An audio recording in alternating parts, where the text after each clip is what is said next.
is really governments are now looking to shore up and secure domestic sources of strategic defense and battery metals. Because I think we've now seen how, countries can weaponize supply chains, right? And they can shut off the taps effectively and say, you know what, we're a supplier or a major supplier of a certain metal, and we're not going to export that metal to the U.S. anymore, which is obviously at the forefront of the Biden administration's sort of minds right now, is to say we need to really be investing in U.S. mining. It's they've been there's been decades of underinvestment in U.S. mining, which has led to countries like China having absolute strangleholds on the supply chain of these really, really critical input metals.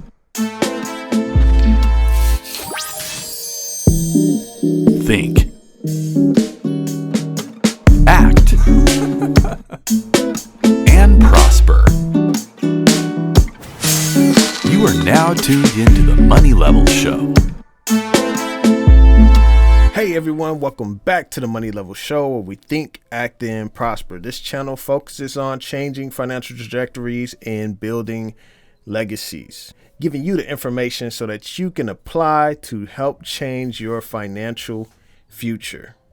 I am your host, Daryl Thomas, and today we have the pleasure of speaking with the CEO of Golden Metal Resources, Oliver Friesen. Oliver has an extensive history in the mining and exploration space. He was an exploration geologist for a long time, and he also worked at Barrick Gold in his previous career. Today, we're going to talk to Oliver about what Golden Metal Resources is focused on and what metals they are looking for and how those metals play a critical role in the changing world around us as globalization has slowed down and many nations are focused on resource security. So before we get into the interview, be sure to hit the like button and the subscribe button. Take a look at the statistic. Over 91% of the people that watch my channel have not subscribed. It only takes the click of the button. So please hit the subscribe button. Your support means a lot to me. Also, in the description below, you can find a link for the New Orleans Investment Conference. I will be there. Many people that I interview will be there. You can connect with these people in person. You can pick their brains, get information that could be crucial for you changing your financial future. So be sure to click that link in the description below to check out that event. They're going to have many speakers such as Lynn Alden, Rick Rule, Peter Schiff, and many others. And so I hope that you all find value in that. Be sure to click the link in the description below so that you can support the channel in that way. So now that that's done, without further ado, let's get to the interview. Hey, Oliver, glad to have you here on the channel today. I was about to say have you back on the channel, but we had met at the Rural Symposium and we didn't get a chance to get an interview in, but I'm glad to have you here today. Yeah, thanks for having me on, Daryl. Looking forward to chatting today. Yeah. So Golden Metal Resources. Tell us a little more about the company, if you can give us a bird's eye view of what you do and where you're based out of. Yeah, so I'm actually Canadian originally. Some people do mistake me over here in London as being an American, but I'm from Vancouver originally, but moved to London, England about 3 years ago. And we are a London-listed company on the AIM exchange here, which our focus is 100% in the state of Nevada. And the reason for that is in the UK and in the UK market specifically, when I moved here, there was no companies that were focused on exploration and development in the state of Nevada. Nevada, as your listeners are probably well aware, is the top mining and development jurisdiction in the world. So looking to bring that great jurisdiction to the UK investors, but moreover, being a Nevada-focused vehicle and specifically with some of the critical assets that we have in the portfolio, which I'm sure we'll go on later in the interview. It was really important that we push the company forward, and specifically within the U.S., where most of our operations are currently active. So we just as today, I'm excited to announce that we've completed our OTCQB listing. So now we are officially dual listed, and the ticker in the U.S. is going to be, or is, I should say, GMTLF, which stands for Golden Metal, and then F at the end. So I'm looking to bring this really exciting story to U.S. investors. It's very much an America focused and America first story. So I think it's going to really resonate with U.S. Traders and those who speculate and invest in the industry. So looking forward to talking about our story today and expanding our presence in the U.S. Yeah, that's good. So you're in Vancouver. You're about 3 hours, 4 hours from where I live. I'm in Seattle area. Okay. So yeah, so I'm not too far from you, from where you're from. So Yeah. so that's cool. That's cool. I'm a big Seahawks fan too. Yeah. I'm kind of a bandwagon fan. You know, when they Oh, make you are. Well, but they're you looking know, like okay this year, so this could be another good year to get on the wagon. So yeah, definitely. You know, that excitement definitely rubs off. You know, when you get for a lot sure. of people around you. You know, Yeah. wearing their jerseys and Yeah, everything. the 12 men are pretty electric in Seattle, so it's a fun town to go to a football game in. Exactly. So so you're based out of so your projects are in Nevada. And you focus on tungsten, copper, and gold. And so I haven't really talked a lot about tungsten on my channel and the critical role it plays in the future and where governments are trying to go. So could you lay some of that out for us? For sure, yeah, and you're absolutely right. I mean, tungsten is a metal that most investors in this space probably aren't too familiar with, but they should be. Some of the lithiums, the cobalts of the world, those kind of transition metals, as I describe them, certainly get a lot of attention. But I think one of the main themes right now, and especially with the current geopolitical climate, is really governments are now looking to shore up and secure domestic sources of strategic defense and battery metals, because I think we've now seen how countries can weaponize supply chains, right? And they can shut off the taps effectively and say, you know what, we're a supplier or a major supplier of a certain metal, and we're not going to export that metal to the U.S. anymore, which is obviously at the forefront of the Biden administration's sort of minds right now, is to say we need to really be investing in U.S. mining. It's they've been there's been decades of underinvestment in U.S. mining, which has led to countries like China having absolute strangleholds on the supply chain of these really, really critical input metals. So we're looking to be part of that solution, and in particular for tungsten. And the reason for that is China currently produces more than 85% of total global tungsten. So 85% of the tungsten that's consumed globally comes from China, which means it's one of the metals that they can very quickly weaponize as things potentially escalate. Hopefully they don't, but the U.S. needs to be in a position of strength where they can really draw on their own resources in country to tap into tungsten and other really important metals. And the other reason that tungsten is particularly important is about 10% of it goes into the defense industries. And obviously, the defense spending that the U.S. has annually, it's a big part of the budget there. And it's very much a superpower in that regard. And the fact that they're reliant on Chinese tungsten doesn't add up. And on top of that, another really interesting data point for the listeners is as of January 1st, 2026, so we're talking less than 2.5 years away, the DoD has announced the ban of tungsten imports from China for DoD procurement. So what that means, and kind of long story short, is they're banning their biggest import partner from receiving tungsten for DoD procurement. So in 2.5 years, even less than that, they need to find a new source of tungsten for the DoD to make up for those reserves or those imports that are being banned from China. So that's where we come in. Pilot Mountain, it's a 100% owned asset. And it currently hosts the largest, or what we believe to be the largest undeveloped tungsten resource on U.S. soil. So very strategic asset with that in mind. But more importantly, there's currently no domestic primary production of tungsten in the U.S. So there's no active tungsten mines, which kind of goes to my last point, which is there's been decades of underinvestment in U.S. mining. But here we are, we have an advanced asset. It's the largest undeveloped tungsten, or what we believe to be the largest undeveloped tungsten resource on U.S. soil. That timeline I mentioned, January 2026, is fast approaching, and we're looking to be part of that solution. So we recently signed an offtake agreement with a company called Global Tungsten and Powders. They're based out of Pennsylvania. They're the largest tungsten processing company in the U.S.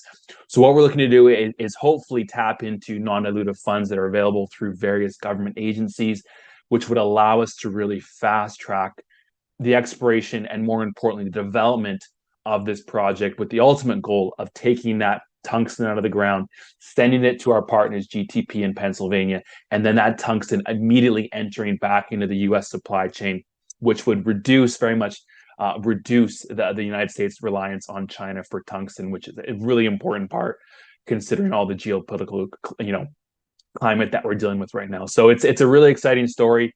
It's the reason why we wanted to list this on the OTC. It's a story that has really resonated with the American people that I've spoken to about what we're doing in the past, and specifically when we were at the symposium together. Was when I told this story, everyone was like, "This is perfect. This is the kind of stuff that we want to invest in as U.S. citizens." So it really spurred us and encouraged us to really fast track this listing. And that conference was maybe about 4, 5, 6 weeks ago, and here we are today. With that listing now live, and effectively this important story, this important America First story, is investable by most Americans who have a trading account, which is really exciting. Yeah, definitely. Especially just like the funding model that you mentioned, partnering with the biggest one of the biggest tungsten companies, and I don't know how they rank in the world, but obviously in the United States. And then, being able to tap into governments are wanting to invest to secure these critical metals. And so being able to tap in those funding sources, obviously that's because you have to fund the projects that are going on. And so that's good to hear that, even as, for potential shareholders who want to know how you raise capital. So tungsten makes up 10% of, and it's used in defense. Obviously, the government is going to spend on defense. I mean, we have a huge budget deficit right now due to a lot of other things, but defense is one of those that is a priority, especially with what's going on in the world. I mean, we see, Russia, Ukraine has been going on for a while. Recently seen Israel and the Hamas, and as well as many other tensions that have perked up, and so many nations seem that they're going to be jumping into more defense investment. I mean, we've seen defense stocks. I mean, they've rose significantly since the Russian-Ukraine war and such, and so that there's a huge macro setup for this metal, and so that's what I'm seeing. Yeah, absolutely. And the point you made about the funding that's now becoming available through the various U.S. Government agencies, and it's really, I've been in this space for about 15 years now, and it's really the first time ever I've seen the U.S. government actively supporting mining. And I think it really kind of the tide turned in the wake of the Russia-Ukraine war, where Russia started to weaponize a lot of the metals that they had to control on the supply chain of. So I think very quickly, the Biden administration, and also that's a Democratic administration, which typically would be much more anti-mining than probably the Republicans. But even the Democrats are saying, we need to really fix this problem. We've underinvested. The various, previous presidents have underinvested, but we need to fix it now. And so, almost every week now, I'm seeing through, Department of Energy, Department of Minerals, the Department of Defense, obviously a big one considering the defense applications that our project has, are handing out government funds, non-dilutive funds, with the mandate of those companies receiving those funds to use them to invest in the U.S., invest in these projects, hire U.S. contractors and U.S. companies, America first, but most importantly, for those projects to get to the development and mining stage in a much shorter timeline, with, as I mentioned, those metals then entering directly back into the U.S. supply chain, reducing reliance on friendly countries like China. So that's kind of very much where we plug in. And the timing, I mean, in this industry, as you know, everything's about timing, and to really be pushing this project forward now at a time when the government is supporting mining, it's a game changer. So that's obviously another really important kind of factor supporting the business as we push this forward. Yeah. And so you mentioned earlier, China has, 80 to 85% of the market for these metals. And then You also mentioned that, tungsten is used, 10% of it is used for defense industries. Could you share more about what other industries this metal is needed for?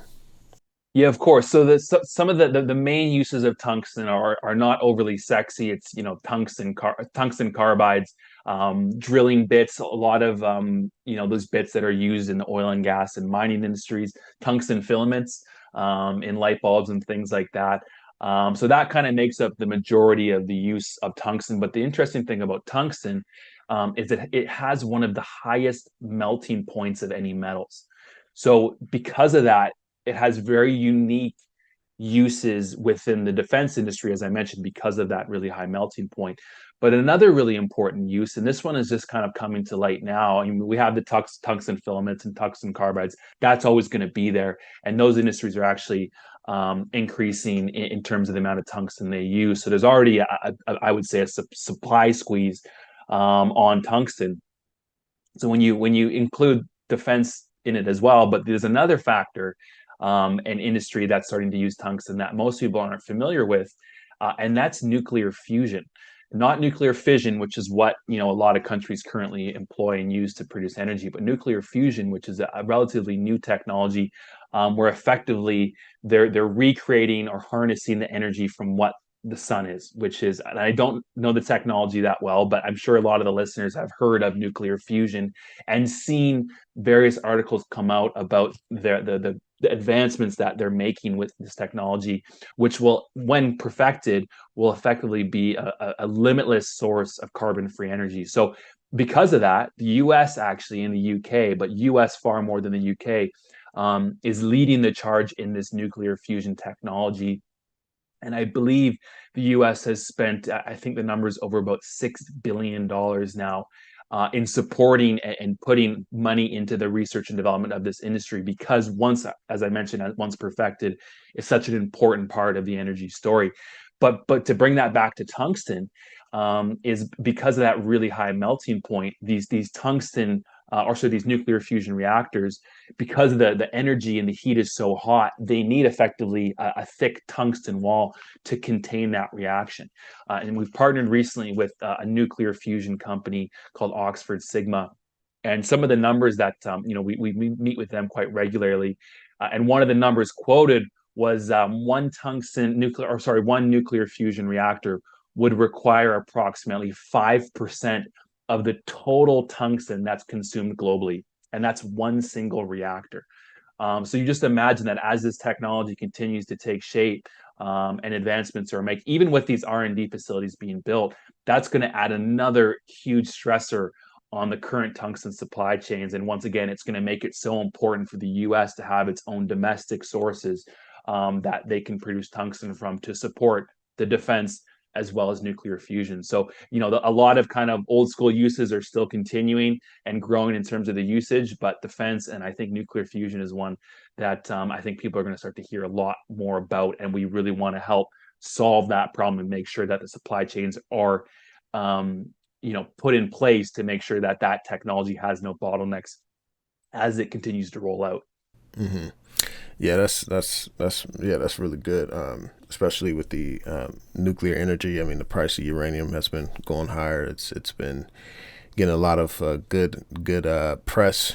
Recently as well. I mean, many governments are passing laws to secure more nuclear energy, and so as that story continues to build and that story continues to become greater, it's good to hear that tungsten has a role in that, as well as the drilling in the oil and gas industry. Obviously, the U.S. is at 1980s lows for inventories in oil and gas, and those play a huge role in our in how the world works. And so there's a lot of opportunity there.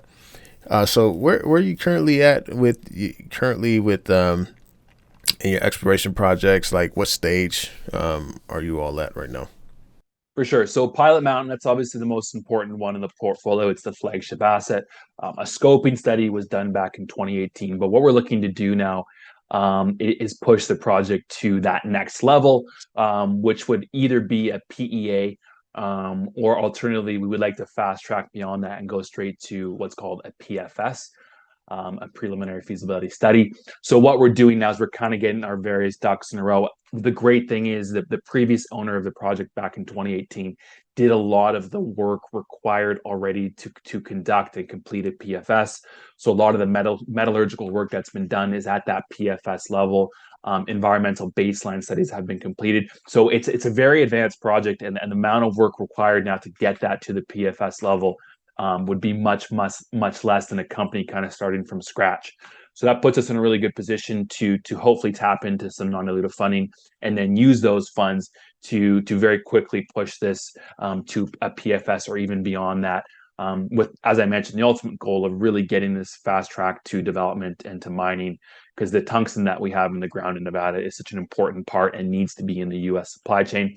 And then the other assets in the portfolio, I mean, Pilot Mountain is our flagship, but I'm an exploration geologist by trade. Daryl spent about the first 10 years of my career exploring in the earlier side of the industry, running drill programs, flying around in helicopters. So that's part of the industry that I also know quite well. So we have a Golconda Summit in our portfolio. It's a really exciting what's called Carlin type gold property in northern Nevada. So it's kind of surrounded by the likes of Newmont Mining, Barrick Gold. They have a huge presence in northern Nevada. I actually used to work for Barrick Gold in Nevada, so used to live not actually too far from where our current project is. And then going down the list, we have another really exciting asset very close to Pilot Mountain. That is a lithium project in what's called the Kibbe Basin. That project, we just announced some exciting historical results from that. So we're looking at developing what the next steps are going to be. But that asset is certainly at the drill ready stage. And then another one is this asset called Garfield. It's a copper, gold, silver asset, but it's mostly copper focused. And we put out some really exciting results from that asset about a week to 2 weeks ago. And we announced effectively the discovery of what looks to be a fully preserved skarn and porphyry mineralized system. So it means that we have a much bigger footprint to go after. We're currently active on the ground right now. I have a bunch of really good geological consultants out of Nevada. So they're on site right now, and we hopefully will be able to put out some updates from that in the coming weeks here. And there's another asset called Stonewall. It's a bit earlier stage, but that kind of gives the way that we built the portfolio is to give our investors a really well blended exposure to not only different metals. So you get exposure to tungsten, lithium and copper, as I mentioned, which are all really important metals for the DOE, the DOM. But on top of that, you get exposure to projects at varying stages. So Pilot Mountain, much more advanced, closer to that PFS level, but then you get that really exciting kind of blue sky exploration opportunity at Golconda Summit, Garfield as well, which is why a lot of people in this space invested in the industry is for opportunities just like that. So really well blended and make sure that our investors get exposure to a lot of different things, which is what people look for in the space when they invest. Yeah, definitely. It looks like a lot of opportunity there and things of that nature. So, thank you for sharing this with us today, Oliver. Anything else you'd like to share with the audience? No, it's been great to chat today, Daryl. Obviously, today is a really important day as our OTC QB listing goes live. Once again, that ticker is GMTLF, as in golden metal, and then F at the end. So we're going to be really pushing our presence in the US. I'm going to be doing a few road shows to the US as well. I think after people have heard this interview, they'll really understand that what we're doing is such an important part of the United States and the trajectory of where things are going. So looking forward to hopefully chatting again soon, give you some more updates. But any of your listeners who are interested in the story, definitely go to our website at goldenmetalresources.com. We're also very active on Twitter, so I encourage those who are interested to go to Twitter. And I think it's Golden Metal Resources. Just type that in, you'll find it. I'm also very active myself personally on Twitter. I put out lots of videos, technical breakdowns of our press releases. I have lots of interviews and things just like this, so you can get a lot more information that way. But it's a really exciting story. We're looking forward to growing our presence in the US. And once again, thanks for chatting, and hopefully the listeners enjoyed hearing about our story. Yes, indeed. We'll be sure to have you come back on soon. Sounds good. Take care.